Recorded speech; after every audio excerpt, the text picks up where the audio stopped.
on today's show, we're going to discuss the 12 coaching changes fantasy football players need to be aware of for this season. Expected changes in play calling, scheme, who it benefits / hurts, and more. I do think, unlike sports such as basketball or baseball, football coaches really do have an outsized impact on statistical output. So excited to talk about this today with Evan and Daigle. We'll start with the headliner here, Evan. Chicago Bears.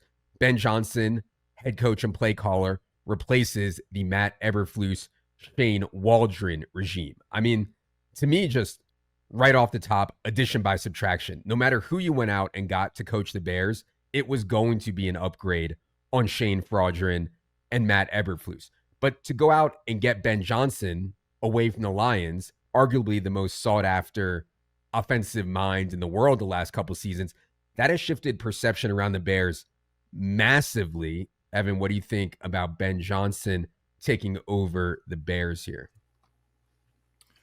You talk about how coaching matters. It especially matters at the extremes. And like Shane Waldron, the Bears coaching staff can just drag everyone down. Whereas at the opposite end, like Kyle Shanahan, we know that he's going to run an efficient offense almost regardless of personnel. Ben Johnson built his offenses in Detroit around his personnel. So I think he's going to do the same thing in Chicago. And, Luther Burden, like one thing they did in the draft that was clear, they want to be able to attack in the middle of the field. They drafted a tight end at number 10 overall, and they surprised a lot of people by taking Luther Burden at number 39 overall. Luther Burden is a guy who played a ton in the slot at Mizzou, and obviously Colston Loveland is a tight end. And in Detroit, the offense is attacked in the middle of the field with Amon-Ra St. Brown, Sam Laporta had a couple of big seasons, especially big rookie season. So the Bears placed a major emphasis on that. They want to get better in the middle of the field. I mean, they kind of showed their hand, Daigle. Ben Johnson gets in and he says, you know what we're going to do? Like Evan said, we're going to draft a tight end at 10 overall and a wide receiver at 39 overall. Feels to me like they're setting up to be a pass-heavy offense here. DeAndre Swift plays well in the pass game. Also, Daigle, what do you think about Ben Johnson with the Bears? And don't forget that his first transaction was acquiring Jonah Jackson from the Rams and then also getting Joe Thuney from the Chiefs. Thuney, who finished in number 1 in ESPN's pass block win rate at his position in 2024 among interior offensive linemen. I would imagine that also in bringing on 28-year-old Declan Doyle to work underneath him, that also it's going to be similar to Ben Johnson's approach in Detroit, that the ball will be spread out. You also don't draft Colston Loveland over Tyler Warren at number 10 overall unless you have a plan for that type of player, since Warren did a majority of his damage off screens and then sought out contact similar to George Kittle, whereas Colston Loveland primarily and oddly, with the addition of Luther Burden, works from the slot. I believe, like Silva said, Johnson is simply the tide that lifts all boats, and so we should be excited about everyone in Chicago's offense. Yeah, and if you guys have listened to Market Monday, I've talked about Colston Loveland a couple times. Remember, Ben Johnson had Sam Laporta as a stone-cold rookie. Sam Laporta was not considered the same level of prospect that Colston Loveland was. As a stone-cold rookie, Sam Laporta gets 120 targets, goes 86, 889, 10 there for the Lions. So Colston Loveland continues to be one of my most drafted players, just relative to where he goes. I mean, he goes in the 130s and 140s sometimes, which, to me is wild. But yeah. Another advantage that I think that Ben Johnson brings to the Bears is that he is really familiar with the division. He had been on the Lions staff for 5 years, really in various roles, working his way up under Dan Campbell. But he's been in the division for the last half decade. That's going to come in handy against, in arguably what is the best division in the league. I mean, I expect the Vikings to be really good this year. The Packers are going to be better than they were last year, I believe. I think the Bears will be better. And the Lions, I mean, their team, they won, 13 games last year. So This is arguably the best division in football, and Ben Johnson's familiarity with that really comes in handy. Just on efficiency, even if we're wrong and they don't go super pass happy, it's still going to be way more efficient than it was last year. Hard to be less efficient than the Bears pass game was last year. All right. Let's keep it moving here to the Las Vegas Raiders for one of the most interesting ones here. Raiders go with Pete Carroll as their head coach, Chip Kelly as the offensive coordinator, replacing Antonio Pierce and Luke Getsy. Thorman, well, the big note for me on this is pace. Thorman wrote an entire article about the Raiders and pace expectations for this year. Recommend everyone read it. But Chip Kelly famously played absurdly fast when he was in Philadelphia with the Eagles. Ton of no huddle. They were always among the league leaders in plays.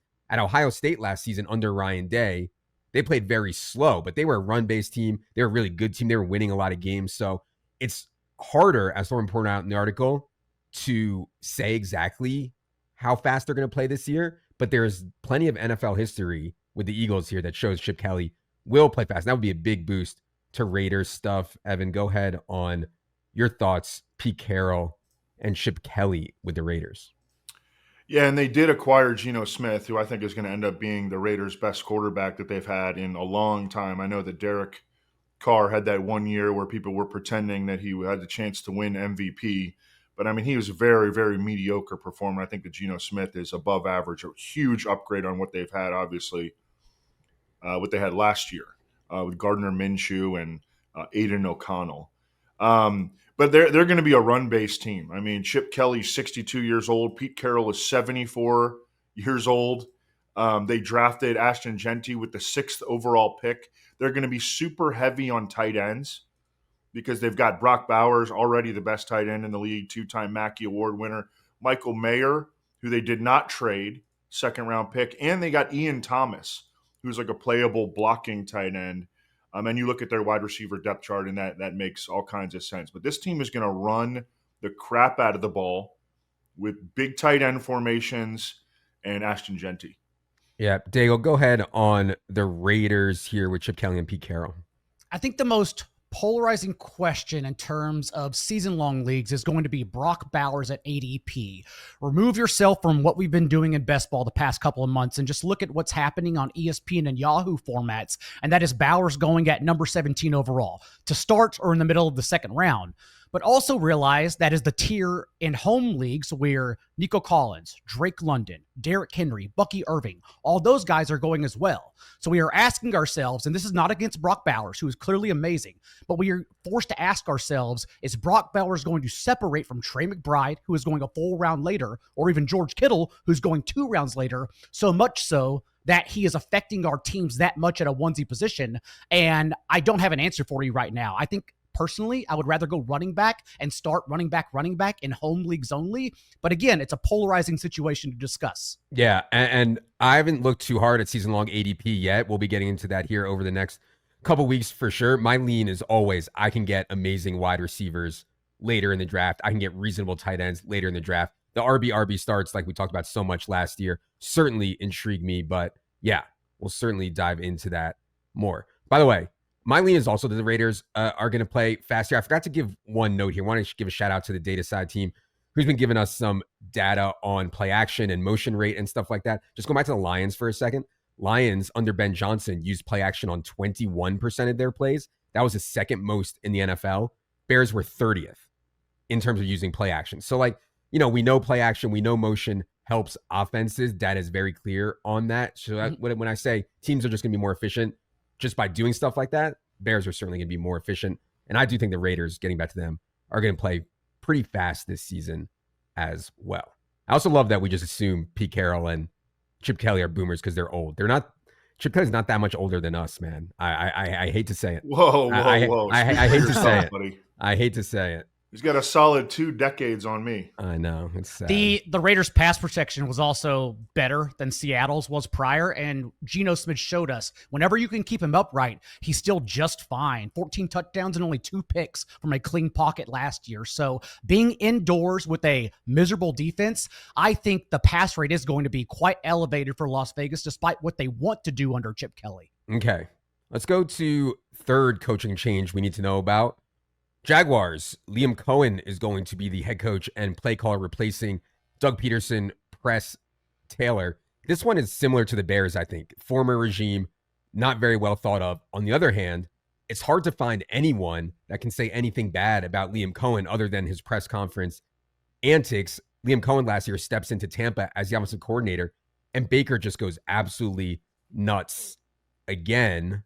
Evan, what do you think about this Jaguars regime here, the new one with Liam Cohen as the head coach and play caller? It's really exciting to think about all the ways that Liam Cohen is going to have an opportunity to make this work, because he's got a lot of weapons at his disposal. He's got a quarterback in Trevor Lawrence who people have long expected really, really big things from him. I mean, going back to his freshman year at Clemson, and in the NFL, he's kind of underwhelmed. I mean, he's never had a season where he threw more than 25 touchdown passes.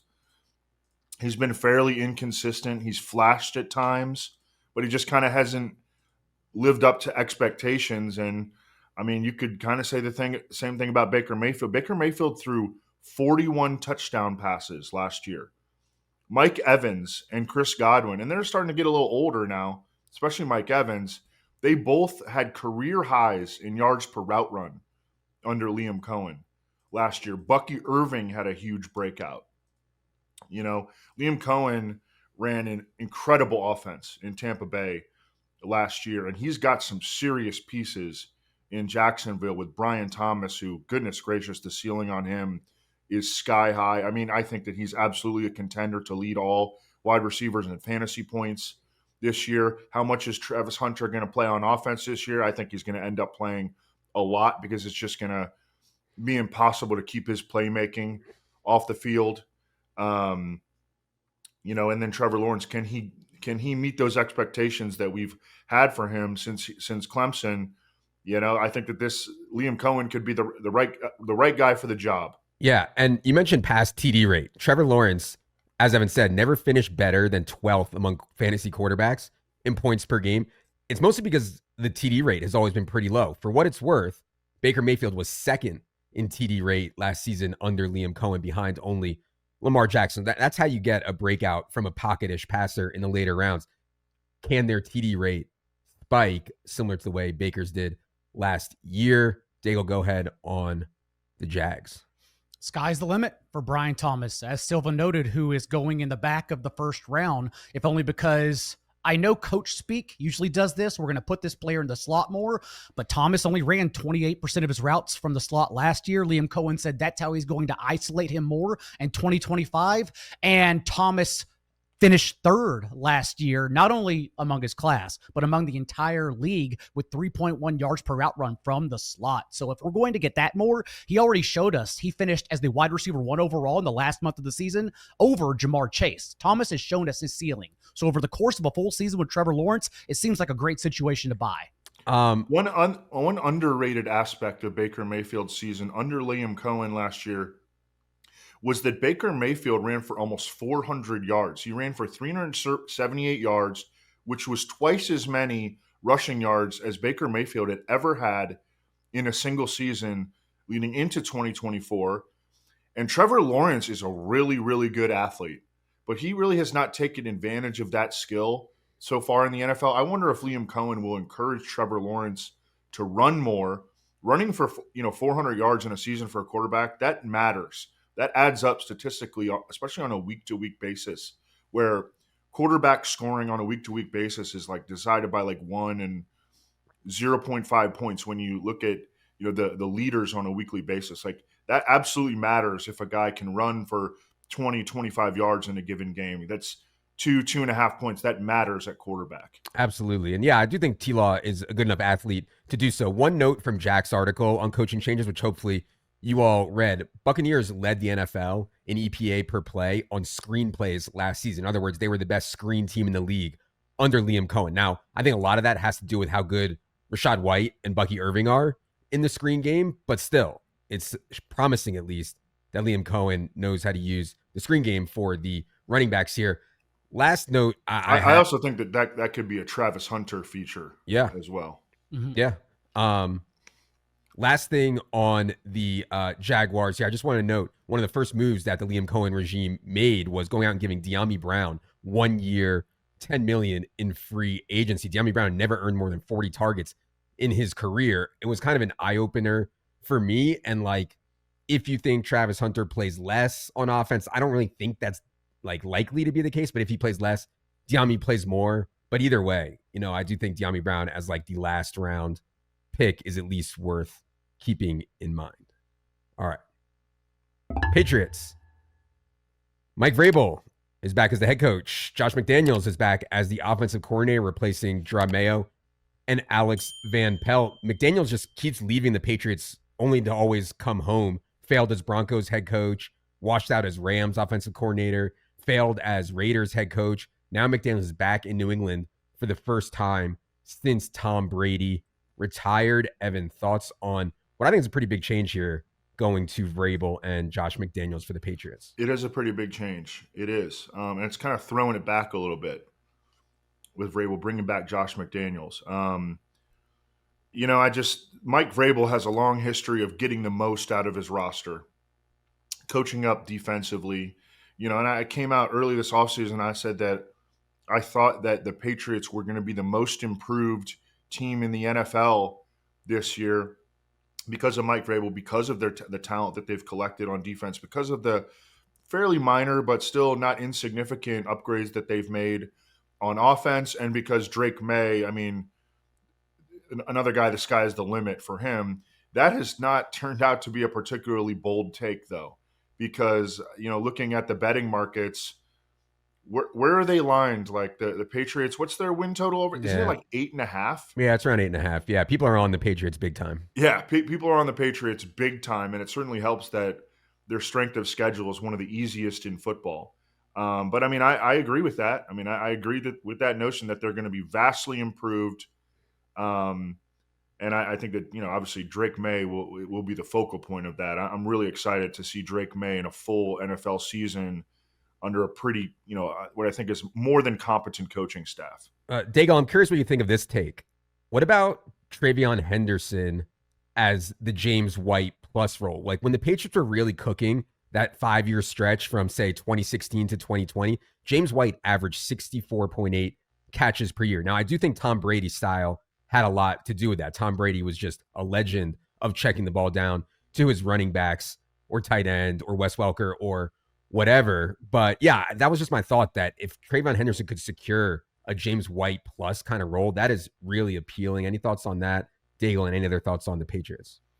Very high on the Patriots from the top down, including Travion Henderson. If you look at the advanced metrics, Ramondre Stevenson was actually one of the least explosive running backs in the entire league last year and led his position with 6 fumbles. Whereas Henderson in 2024 at Ohio State, 7.5 yards per touch. And unlike his teammate Quinshon Judkins, had 19 catches in 3 or 4 seasons in college.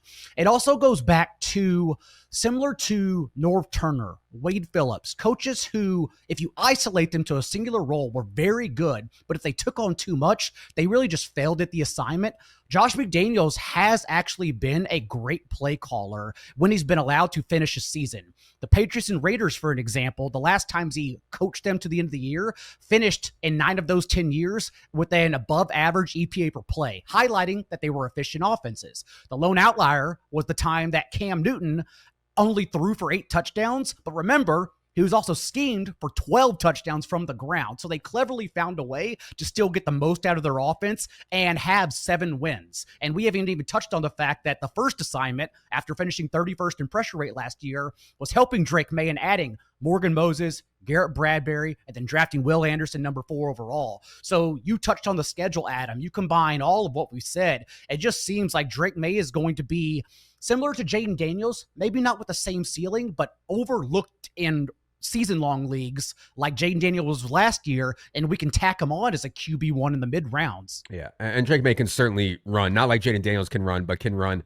a little bit there. And yeah, Will Campbell at number 4. You're getting your rookies of the year confused. Yeah, sorry. Will Anderson and Will Campbell. But yeah, I'm excited for the Patriots. I do think that Josh McDaniels, like Daigle said, better offensive play caller, offensive planner than he is with any more responsibility than that. And I do think he'll do a very good job. And as Evan alluded to, my God, Vrabel with those Titans teams, I didn't even think those Titans teams were that good, but they went to the playoffs 3 times. They got to the AFC title game in 2019. They got to the divisional round in 2021. That was all with Ryan Tannehill at quarterback. So, I do think there's talent maximizing here, but the market is certainly baking it in.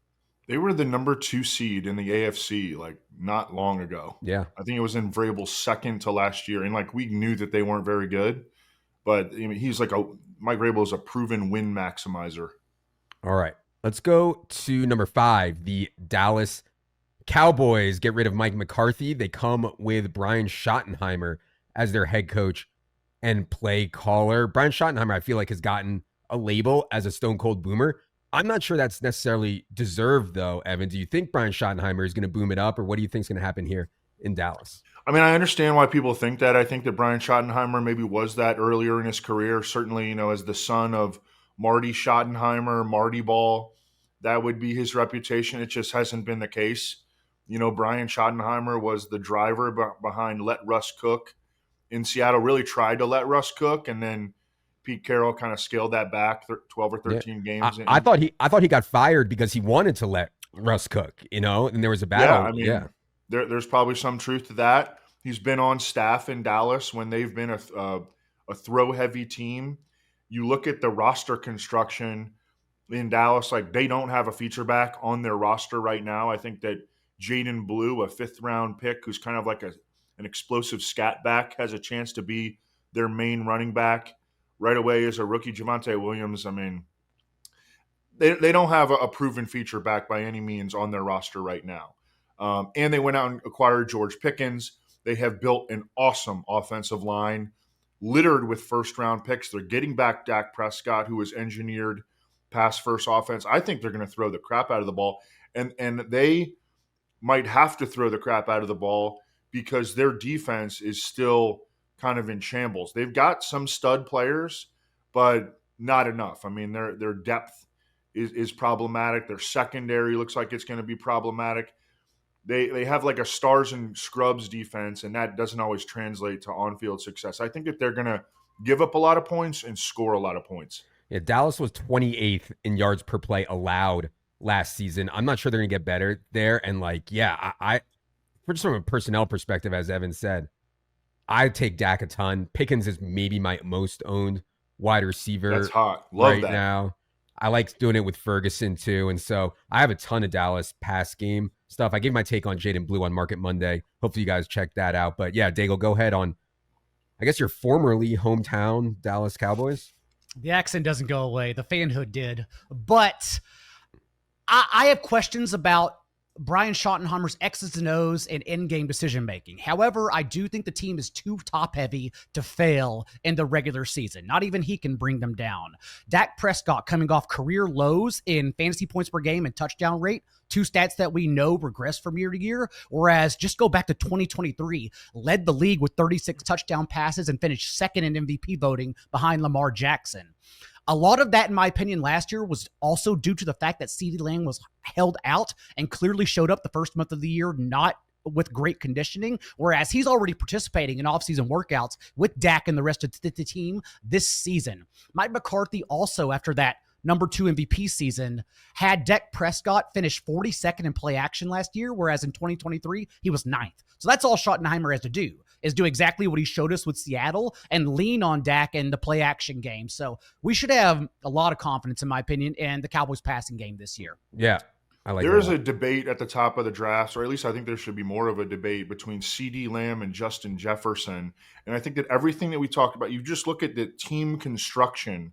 Well, first of all, CeeDee Lamb was the number 1 overall receiver in fantasy the last time that Dak Prescott had a healthy season. Mm-hmm. That was in 2023. And we just talked about the makeup of the Cowboys, how they are built to throw the crap out of the football. I have CeeDee Lamb not comfortably ahead of Justin Jefferson, but I have him firmly ahead of Justin Jefferson because of all these factors. I think CeeDee Lamb is in line for a monster season. I love that you've been aggressive on George Pickens, Adam. I think that he could score a lot of touchdowns this year. It does remind me as another version of Jamar Chase and T. Higgins, whereas last year, if you look, Jamar Chase's numbers were actually better when T. Higgins played. That could be CeeDee Lamb because it's no longer Brandon Cooks or Jalen Tolbert commanding the ball. It's now George freaking Pickens getting downfield and helping out Lamb. Oh, it's a great fit. It's a great fit for sure here. And I do think George Pickens will keep his head on straight here in a contract year for him with he's got a lot to play for. Yeah. All right. So number 6, the New York Jets. Aaron Glenn is your new head coach. Tanner Engstrand, here's offensive coordinator, replacing Bob Saleh and Nathaniel Hackett. I mean, Saleh and Hackett were absolutely incapable. That was like Rodgers stuff with Hackett. It's still a tough one for me here, Evan. I mean, Aaron Glenn was a very good corner in the NFL. He's only coached on defense side of the ball. So the offensive coordinator hire for Aaron Glenn was a big one. And he goes with Tanner Engstrand, who he, of course, knows from Detroit, where Engstrand was the pass game coordinator last season. He had been with the Lions since 2020 in some capacity. But Ben Johnson gets like all the credit for what happened with the Lions. And I don't know really what Engstrand did or what his thoughts are or what his scheme will look like here. So any thoughts on Jets' new staff? I think that this is a situation where the coaching, I mean, it matters, okay, but it doesn't matter as much because you have Justin Fields at quarterback, and you really can only play one specific way with Justin Fields because he's such a slow processor in the pocket, because he's such a dynamic runner. We talk about it a lot, but, you know, Justin Fields carved up Aaron Glenn's Lions defenses as a runner in Chicago. And I think that that's what matters here, and not necessarily the identity of the coaches from a fantasy standpoint. What matters is the personnel more, because there's just really one specific way that you have to play when you have Justin Fields at quarterback. One thing we didn't talk about, Daigle, Garrett Wilson got his bag yesterday. Big wide receiver. I believe he's now the 5th highest paid wide receiver in the entire NFL is Garrett Wilson. We're projecting, a massive target share for Garrett Wilson. But to Evan's point, volume is certainly going to be a concern here. Thoughts on Engstrand and Glenn with the Jets? And in home leagues, you can probably arbitrage Garrett Wilson at ADP with either DK Metcalf or Calvin Ridley instead, since we're just saying these are 150 target guys who were questioning the accuracy of their targets. But at least we saw that before Devontae Adams was added to that equation last year, Garrett Wilson was 5th in target share and a fringe wide receiver 1 for fantasy. For Engstrand, it is interesting because he began his career coaching at San Diego with Jim Harbaugh, and then Harbaugh carried him to Michigan. And so, do you know who Jim Harbaugh's quarterback at San Diego for those San Diego teams was? I was not ready for this pub quiz. No. Josh Johnson. Hell yeah. Josh Johnson. Love Josh Johnson. So another dual threat quarterback, by the way. I was about to say, so we think that then it'll naturally carry over since, as you even mentioned, Justin Fields in his last 4 starts averaged 110 yards against Aaron Glenn's defense. Like, they understand Fields' strengths, and most likely his arm can only cater to one wide receiver. So we're guessing that's Garrett Wilson. But either way, just the rushing upside that Fields gives us in the last 3 years, 59% of his starts, he's been a QB1 for fantasy. That alone seems like it's terrific value at cost. 100%. Yeah. And when I get into trouble at quarterback in the best ball stuff, I just auto take Justin Fields. I'm like, well, I don't have great stack partners. I missed on some stack partners. I don't just take Justin Fields. Yep. And I'm happy to get the rushing stuff there. By the way, I always have to shout out my XFL brothers. As Jack points out in the article, Engstrand was the offensive coordinator for the DC Defenders in 2020, and they finished second to last in scoring in the XFL. Now, talent disparity in the XFL is a lot. Cardell Jones was his quarterback, if you guys remember him, but that was a great XFL season, the pre-COVID, the COVID-shortened XFL season, and the offense certainly disappointed. So if we're going to XFL history, not great for Engstrand, but agree. Agree, certainly on Fields. Okay. Saints. A lot of people told Kellen Moore, don't take this job. I'm making that up. I feel like a lot of people in Kellen Moore's life told him, don't take this job. There's no talent. They're rebuilding. You want to hit on your head coaching chances. Kellen Moore decides to take the head coach and play caller job, replacing Dennis Allen and Clint Kubiak. We have a lot of data, Evan, on Kellen Moore as a offensive coordinator here. Typically plays fast, typically leans towards the throw, which honestly fits really well for the Saints when you play in a dome. You have Olave, you have Kamara, you have Shaheed. Obviously, there's major quarterback questions here, though, as the Saints go through their rebuild. Evan, what do you think about Kellen Moore's opportunity here with the Saints? I think that this is a situation where they're looking to the future. I think that they could start to trade guys. I was at a Cubs game recently, and who comes out and throws the first pitch but Alvin Kamara? Alvin Kamara threw the opening pitch at a Cubs game. And I'm like, are they going to announce a trade of Alvin? Why is Alvin Kamara at Wrigley Field? I was like, he's going to get traded to the Bears tomorrow. or something like that. I think that actually that would be a really fun fit. Yeah.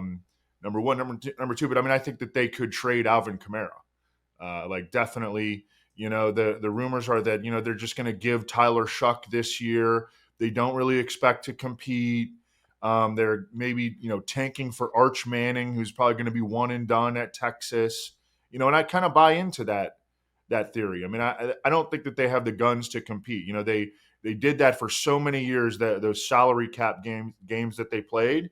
And now, it's catching up to them, and they're in a situation where they're not going to be competitive. Kellen Moore's in this for the long haul. They do have some young pieces, some really good pieces on the offensive line. So that can be their foundation for the future. I think that Tyler Shuck is ultimately going to be a long-term backup, and they're going to get their quarterback in next year's draft. So, the impact on the one thing I think it will be interesting is to see this year is Chris Olave. How does Kellen Moore use Chris Olave? Last year, Kellen Moore used Devontae Smith a bunch in the slot, and I think that he can maybe do the same thing with Chris Olave. You got Rashid Shaheed outside and Brandon Cooks. So I think we could see more interior targets for Chris Olave, and Tyler Shuck will not be so bad that he can't get the ball to the receivers. Chris Olave is a guy I've been moving up the rankings because the more I think about it, the more that I think that this could be a situation where they throw the ball a lot. Obviously, they play indoors. Their division opponents are weak defensively. It's just how many touchdowns is Chris Olave going to score, because how many touchdowns are the Saints going to score this year? Well, I'm up to my neck in Olave basically because where he goes. He goes in like the 70s sometimes, like the early 70s. And for a guy with his per route history, and I understand he's had a ton of concussion woes. I understand he has quarterback concerns, but a guy with his underlying metrics on a per route basis should be going in like round 3 or round 4 in a lot of different offensive environments. People think this offensive environment is going to be so bad that it can't support Chris Olave, it can't support Rashid Shaheed. My initial lean is that Kellen Moore is good enough, pass heavy enough, plays fast enough to make it work here for Olave and Shaheed. Daigle, any thoughts on Kellen Moore's big chance here with the Saints? I'm coming at it from the same angle as you two, in that if you were to ask me on my own personal analysis, I'm very down on the situation, but I also understand that we don't know everything and we're taking chances at late ADP. So between a first-year offensive-minded head coach and a quarterback in Tyler Shuck that we have yet to see play professional football, at least we can step back and say the Saints have the league's easiest passing schedule based on last year's past defensive metrics. So maybe with only Spencer Rattler, who got benched for Jake Haener last year, as Shuck's competition, I'm going to get in my own way and always take Tyler Shuck as my third quarterback in Superflex leagues this year. Yeah. By the way, Alvin Kamara, when he threw out that first pitch, he bounced it into the catcher. It was ugly. And then he asked for the ball back, and then he threw a strike. I've never seen anybody ask for a do-over. Yeah, it can't. Throwing out the opening pitch. I'm against that. You get one chance. You get one chance. I'm not against second chances for first pitches. That's ridiculous. Okay. Let's go to the Seahawks. Clint Kubiak, he's offensive coordinator, replaces Ryan Grubb. Remember, Kubiak and the Saints came out flying last season. They put 47 on the Panthers in week 1.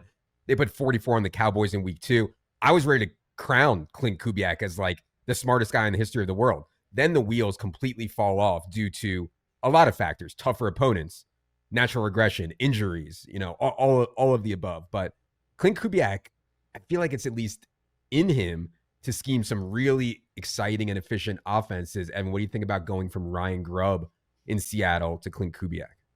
It did turn out that those defenses that the Saints cooked up were like 2 of the worst in the league. Yep. We figured that out. But there's no doubt they were doing impressive stuff. They were calling play action. They were getting good offensive line play. And then the Saints offensive line fell apart, and the quarterback stuff, and Chris Olave with the friggin' concussions and everything else. I think it's interesting that Clint Kubiak comes from the Kyle Shanahan tree, and he was the 49ers passing game coordinator when Sam Darnold was on the 49ers roster as a backup. I think Sam Darnold started a game that year maybe. For the 49ers, maybe their last game, like week 18 or something like that. either way, Sam Darnold is up. I mean, the Seahawks gave him a bunch of money, and but I liked Sam Darnold staying in that Shanahan style of offense. People, are rightfully skeptical of Sam Darnold every single year. He proved them wrong for 14 or 15 games or whatever last year, and then the wheels fell off in his last two appearances. But I mean, they got some talent to work with. The offensive line is concerning, but that's what Kubiak brings, though, is that Shanahan style of attack, and that has been. I mean, it's been successful all across the league, and Sam Darnold's comfortable in it. Yeah, the issue you mentioned, offensive line, Sam Darnold does not do well under pressure, and so for him to go to Seattle with a weak offensive line scares me. But I do have some confidence Kubiak can scheme around that with the entire offseason to prepare, knowing who the offensive line is. Daigle, thoughts on going from Grubb to Kubiak? Major question marks for Darnold for all the reasons mentioned, and also because we're going from Kevin O'Connell to Clint Kubiak. We're going indoors to outdoors. We're going Justin Jefferson, Jordan Addison to JSN and the ghost of Cooper Kupp. So tons of question marks for Sam Darnold as a QB2, QB3, whenever that time comes around in ADP.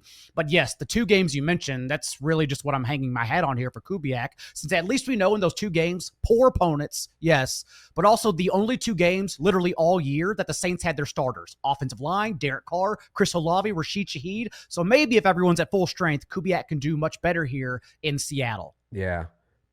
Specifically on JSN, it was hard for me to tell if he's just naturally an incredibly low ADOT guy or was scheme-based, but he's been through multiple regimes or multiple play callers in Seattle now that have both used him in a really short area part of the field. And maybe that coaches are just going to say, this is his game. We're going to throw it to him very, very short and let him do his thing, which isn't the worst thing in the world.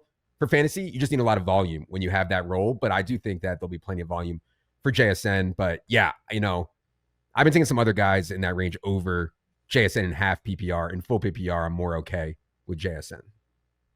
Let's go to Texans. I thought this was a really interesting one. Texans get rid of Bobby Slowick, bring in Nick Caley to be the offensive coordinator. Obviously, offensive coordinator is a very big job here because the head coach is a defensive-minded guy. Slowick last season appeared in way over his head. Biggest thing was allowing free rushers, not protecting the franchise, CJ Stroud.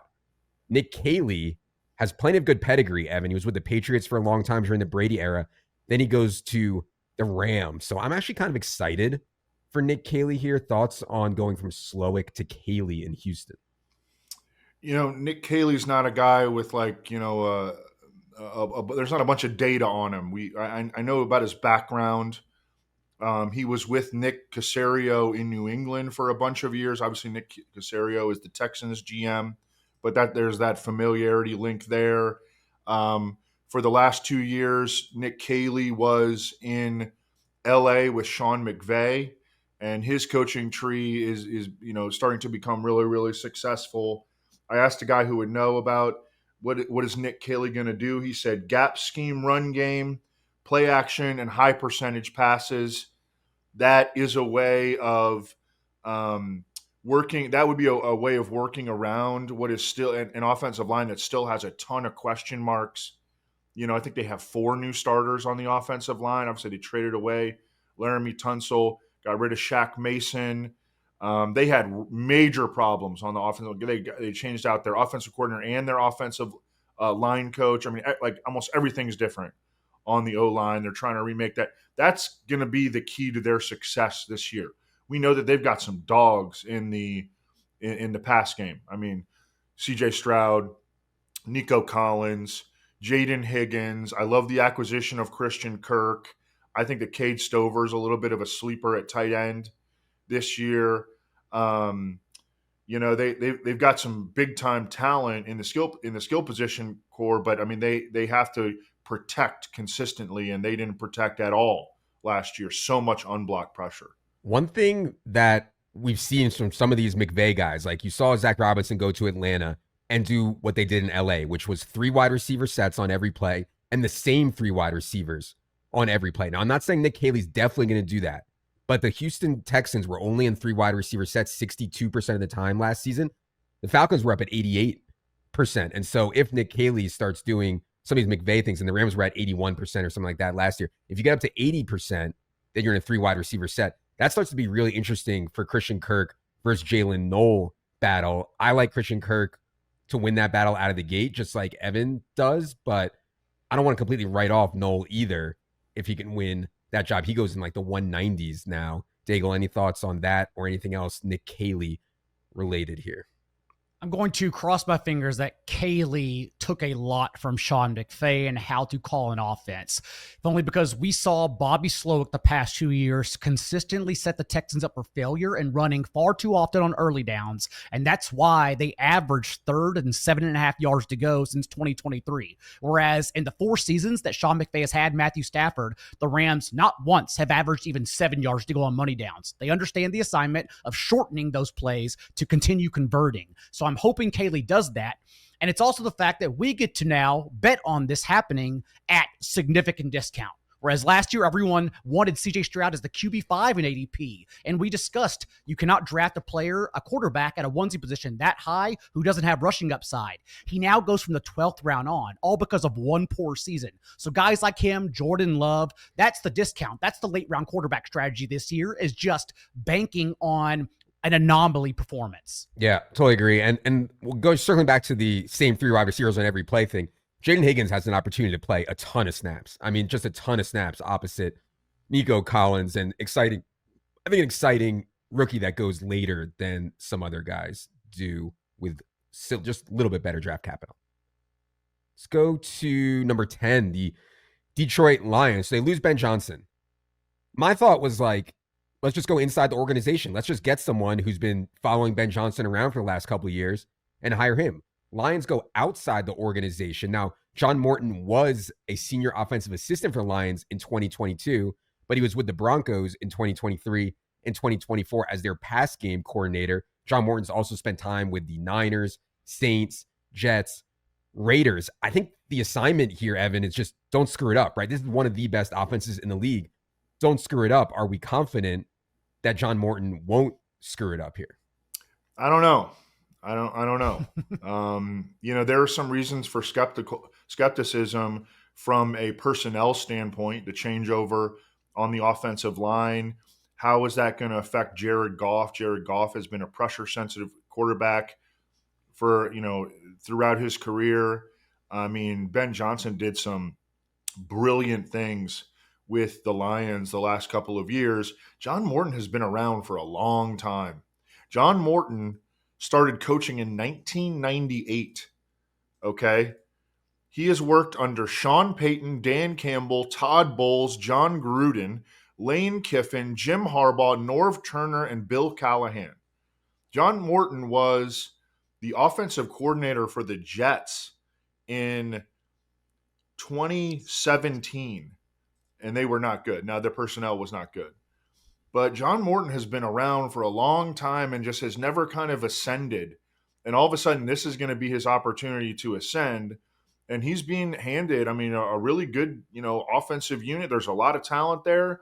But there are some reasons for concern here with the O-line change, turnover in particular, and just John Morton being like just this guy that's kind of just been around and never really did anything, This team knows what plays they want to run, right? I'm watching Quarterback right now. The new season just came out on the Netflix show, and they're following Jared Goff around. I mean, they're drawing up crazy things. Goff's girlfriend is like some SI swimsuit supermodel. She's like, "Oh, you should run that play." I'm like, "Yeah, run that play." And Goff is like, "I love that play." So I do think the players have an understanding of what they want to run. I think it's a question of how hard-headed is John Morton going to be if he wants to put his stamp on this. If I was him, I would not be trying to put my stamp on it. Yeah. That's usually guys try to put their stamp on it, though. Yeah, I know. Daigle, go ahead. Any thoughts on John Morton and the Lions here?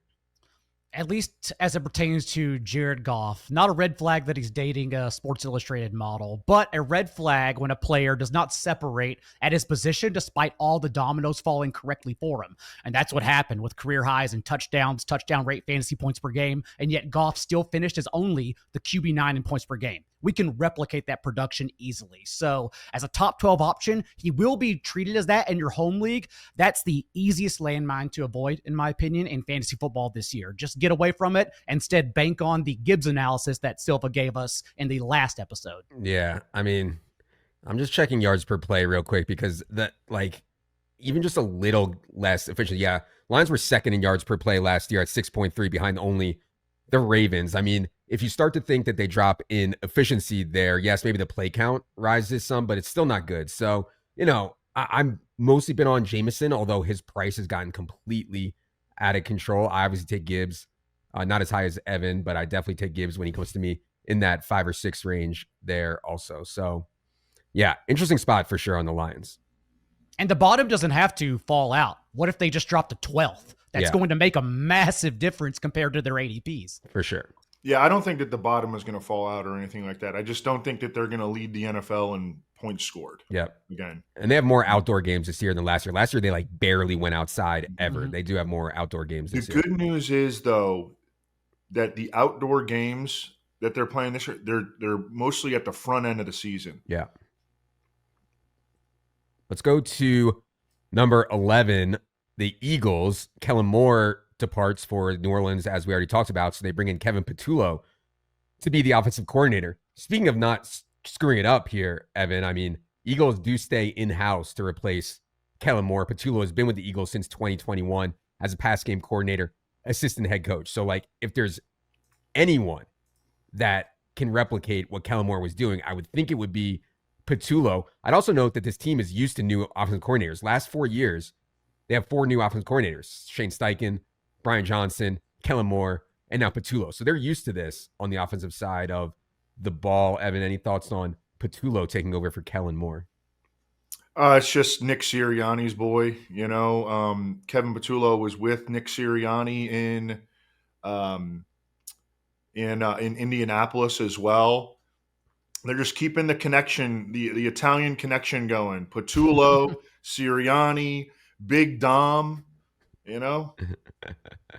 Next thing you know, Tommy DeVito is going to resurface on the Eagles roster. Yes, the cocoon. We haven't heard a good cocoon rant in a while, Evan. The people miss the cocoon rant, but yes, you guys aren't going to believe this, but NFL coaches hire their boys. I know, sounds crazy. Daigle, go ahead on the Eagles.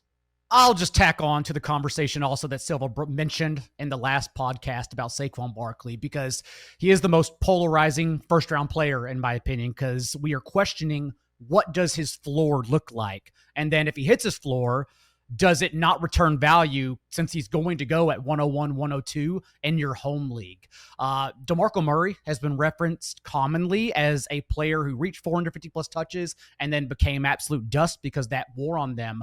I'll use more recent examples, and that is since 2019, we've seen that happen, 400 plus touches, including the postseason, on 4 separate occasions. And on those occasions, the running backs the following year, which includes 2023 Christian McCaffrey in the 2.5 games he played last year, those running backs collectively averaged 1.2 fewer yards per carry and a full fewer yards per touch the following season. So again, if Saquon Barkley's less efficient, what does it look like? Maybe it's still worth that first round pick. Probably is, but also then should we be drafting Jahmyr Gibbs, Bijan Robinson ahead of him? I think that's the real question here. Yeah, I mean, the touch stuff is difficult for me to buy into. It's a small sample, so small sample. It's so small sample. And if you lower it to 350, then guys have had some great seasons when they come off with 350 touches, but not 400. And the other thing is, I'm of the belief that every workhorse running back is a favorite to get hurt this season. I do not think Saquon Barkley is more of a favorite to get hurt than anyone else that's projected for 250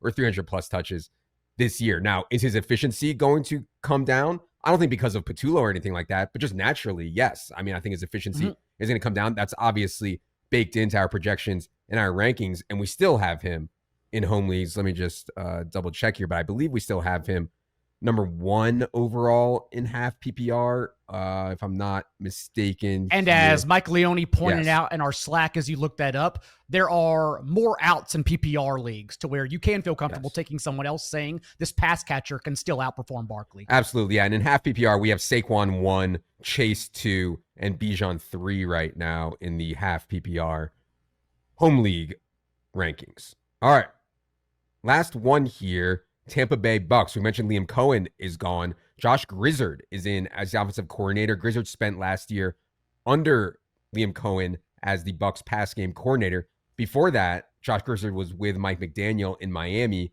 as an assistant on the offensive staff. Grizzard is not a boom, 35 years old, played for Yale. Resume is certainly legit here. Evan, what do you think about Grizzard taking over for Cohen?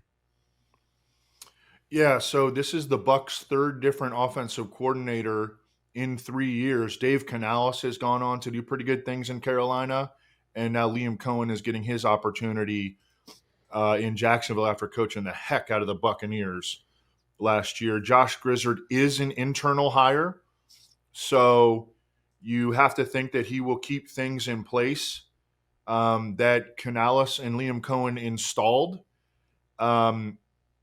Also, Josh Grizzard has some background with Mike McDaniel. He worked in Miami as an offensive quality control coach. He's a young guy. He just turned 35. He's got a lot of talent to work with. Tristan Wirfs is probably the biggest concern right now, having to undergo knee surgery late in the offseason. But I think that Grizzard will try to keep as much in place as he can that was installed by Canales and Liam Cohen. Yeah, it's hard to be better than the Bucs offense was last year, Daigle. So I feel like no matter what happens here, Grizzards, they're going to be like, wow, well, Grizzards know Liam Cohen. You know, it's going to be really hard to replicate what happened last year. Any thoughts on Grizzard coming in for Cohen? It's definitely a temperature check for Baker Mayfield this season, as he finished with the complete opposite stats of Dak Prescott. Career highs across the board, including a touchdown rate that was 2 percentage points above his career average. So what does it look like if he goes backwards a little bit? I'm not sure, because also, as Silva noted earlier, he also tacked on a career high in rushing points per game. So he does do things that can allow him to survive as a low-end QB1, not to mention the addition of first-round wide receiver Emeka Egbuka. So he's a player I'm basically at ADP on, but it's going to be an interesting conversation as the season gets closer. Yeah, Baker's a fade for me at ADP. You know, it's just like really hard to replicate that touchdown rate, the rushing that he had last year. And so we see this every year with pocket passers who spike in touchdown rate, get overdrafted the following year. So I don't have a huge problem with Baker. He just goes too high for me, especially in the best ball stuff. I'm not sure exactly where he goes in season long. It might be a good bit later, and I might be more okay with him there. All right. That is going to do it for our look at coaching changes for the 2025 NFL season and their impact on fantasy football. Appreciate you all being here. Be sure following us on the Twitter machine at Adam Levitan, all one word, at Evan Silva, and at Not J Daigle. For producer Luke, producer Ryan, for Daigle, for Silva, I'm Adam. Good luck, everybody.